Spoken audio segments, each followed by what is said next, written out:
Hello students, welcome to my YouTube channel Home Education. Today I am going to give you a very specific lecture on reflexive pronouns. So are you ready? Listen this lecture on reflexive pronoun very carefully and attentively. तो students, इस पूरे video को देखने से पहले आप मेरे channel home education को सब्सक्राइब कर लें ताकि आपको ग्रामर के बहुत ढेर सारे वीडियो प्राप्त हो सकें और आपको लाभ प्राप्त हो सके। तो मैं आपको फटाफट बता दूं कि रिफ्लेक्सिव प्रोनाउन किसे कहते हैं। यहाँ पर आप देख रहे हैं प्रोनाउंस की मैंने दो लिस्ट बनाई है। पहली लिस्ट में देखिए आई है, वी है, यू है, ही है, शी है, इट है, दे है। तो ये सारे प्रोनाउंस हैं, नॉर्मल प्रोनाउंस हैं ये। और ये जो राइट हैंड साइड लिस्ट है, myself, ourself, yourself, himself, herself, itself, themself, इसे रिफ्लेक्सिव प्रोनाउन कहते हैं। ठीक है, यही रिफ्लेक्सिव प्रोनाउन होता है। समझ गए आप? अब आइए मैं आपको हिंदी मीनिंग बताऊं। रिफ्लेक्सिव प्रोनाउंस जितने भी हैं इनको हिंदी में क्या कहते हैं? इनको हिंदी में कहते हैं स्वयं या खुद। यह इसकी हिंदी मीनिंग होती है। और इसका यूज कब करते हैं? With intransitive verbs. इनका प्रयोग आकर्मक क्रियाओं के साथ होता है। कौन क्रियाओं के साथ? आकर्मक क्रियाओं के साथ, यानी ऐसी क्रियाएं जिसका कोई कर्म न हो। इंट्रांजिटिव वर्ब्स के साथ इसका प्रयोग होता है, रिफ्लेक्सिव प्रोनाउंस का प्रयोग होता है। एक बात और जानने लायक है। आप ये सोच रहे होंगे कि मैंने रिफ्लेक्सिव प्रोनाउन के बारे में मैं बात कर रहा हूँ और मैंने लेफ्ट हैंड साइड कुछ प्रोनाउंस भी लिखे हैं। इसको लिखने की क्या ज़रूरत थी? इसको लिखने की ज़रूरत इसलिए है क्योंकि रिफ्लेक्सिव प्रोनाउंस का इन प्रोनाउंस से लेना देना है। आइए मैं आपको वो जानकारी बता दूं। रिफ्लेक्सिव प्रोनाउंस का प्रयोग अलग अलग प्रकार से होता है। जैसे आपको माई सेल्फ का प्रयोग करना है तो उस सेंटेंस में सब्जेक्ट आई होना चाहिए। ये बहुत ज़रूरी है, समझ लीजिए आप। अगर आपको रिफ्लेक्सिव प्रोनाउंस आवर सेल्फ्स का प्रयोग करना है तो उस सेंटेंस में सब्जेक्ट वी होना चाहिए। योर सेल्फ का प्रयोग करना है रिफ्लेक्सिव प्रोनाउन तो उस सेंटेंस में सब्जेक्ट यू होना चाहिए। हिम सेल्फ का प्रयोग करना है रिफ्लेक्सिव प्रोनाउन तो उस सेंटेंस में आपका सब्जेक्ट ही होना चाहिए। अगर आपको रिफ्लेक्सिव प्रोनाउन हर सेल्फ का प्रयोग करना है तो उस सेंटेंस में सब्जेक्ट शी होना चाहिए।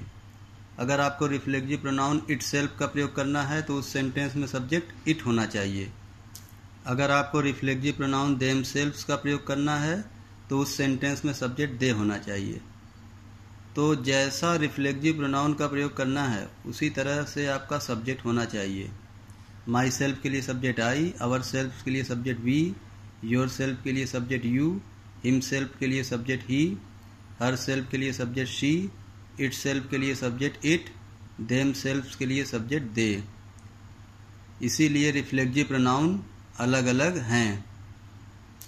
आइए एग्जाम्पल देख लीजिए। पहला एग्जाम्पल देखिए, आई लव माई सेल्फ। मैं स्वयं को पसंद करता हूँ, या मैं खुद को प्यार करता हूँ, या मैं खुद से प्यार करता हूँ। ठीक है, तो माई सेल्फ है इस, और देखिए इसका सब्जेक्ट आई है जैसा मैंने बताया था। ऐसा नहीं है कि माई सेल्फ लगा दिया और सब्जेक्ट यहाँ ही है। ऐसा करोगे तो गलत हो जाएगा। अगर आपका रिफ्लेक्सिव प्रोनाउन माई सेल्फ है तो सब्जेक्ट आई होना चाहिए। ठीक है, दूसरा एग्जाम्पल देखिए, we enjoyed ourself in the fair. हम लोगों ने स्वयं का मनोरंजन मेले में किया।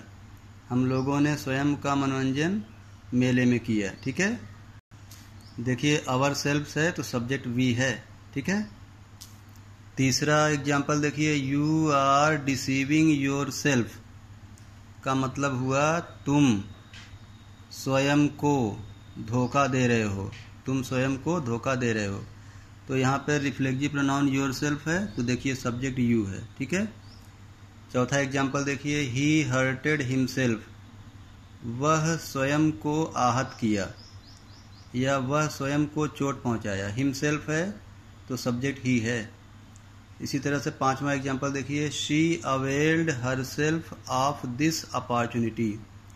उसने इस अवसर का लाभ उठाया। तो यहाँ पे रिफ्लेक्सिव प्रोनाउन हरसेल्फ है तो सब्जेक्ट शी है। इट फ्ल्यू इटसेल्फ, वह स्वयं उड़ी या वह खुद उड़ी। लास्ट एग्जाम्पल देखिए 7वां, दे इंजॉयड देमसेल्व्स, वे स्वयं मनोरंजन किए। तो यहाँ पे रिफ्लेक्सिव प्रोनाउन देमसेल्व्स है तो यहाँ पे दे लग रहा है, यहाँ इट सेल्फ था तो यहाँ पे इट लग रहा था। ठीक है, तो रिफ्लेक्सिव प्रोनाउन जैसा होगा उसी के अनुसार सब्जेक्ट होना चाहिए, जो कि मैंने पहले भी बता दिया। तो स्टूडेंट्स, कैसा लगा ये वीडियो रिफ्लेक्सिव प्रोनाउन के लिए? आपने रिफ्लेक्सिव प्रोनाउन को सीखा, आपको ये वीडियो पसंद आया? इस वीडियो पर को देख करके आप इस पर नोट्स बनाइए। रिफ्लेक्सिव प्रोनाउंस पर कम से कम 20 सेंटेंस बना करके मुझे भेज दीजिएगा। और इस वीडियो को आप शेयर करिए और मेरे चैनल होम एजुकेशन को आप सब्सक्राइब करिए ताकि आप ग्रामर के और अधिक वीडियो प्राप्त कर सकें। ओके, थैंक यू, जय हिंद।